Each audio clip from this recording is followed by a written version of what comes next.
Cây lúc này em vừa làm hay em đi mua? Mua ở đâu? Đâu chưa à? Lúc nào mua con trả lên cho đoàn nào?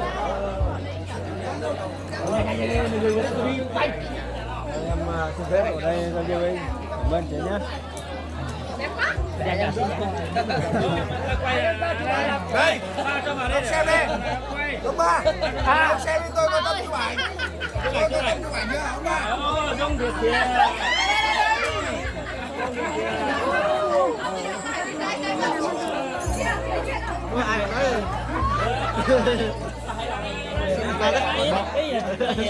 Ngon thế mà.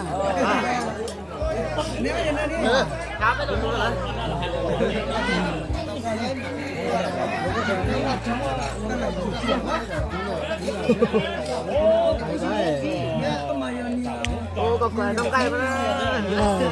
Có cho chị tôi vậy. Nó có mà.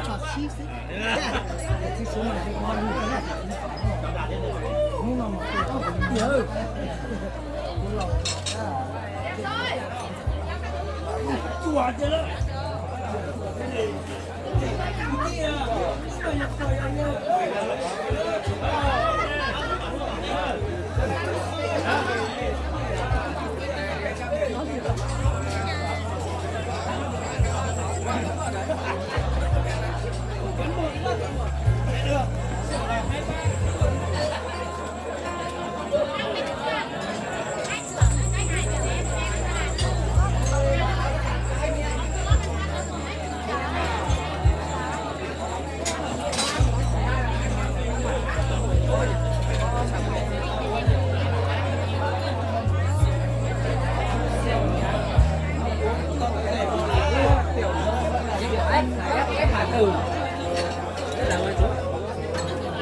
Về ngồi ra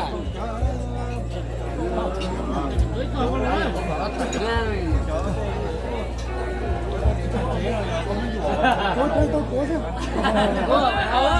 mày không bắt tay tao nhá Bắt đây mà cơ này bắt tay nó phải uống lấy bình tay em uống xem đâu nhớ từ đó để chén ấy bắt tay mà uống rượu thì chịu uống đi anh bắt tay được không uống rượu bắt tay được tình thôi mang chén đây đấy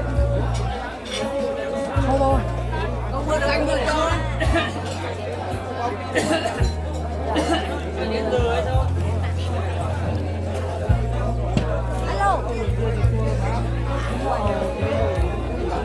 anh Tuấn bắt tay cái tên thì đang xấu lắm vâng tên là tên nữ người ta tất cả nhiều người ông nó suốt ngày nó cầm mình gì suốt ngày nó cầm mình để em rớt á rơi đây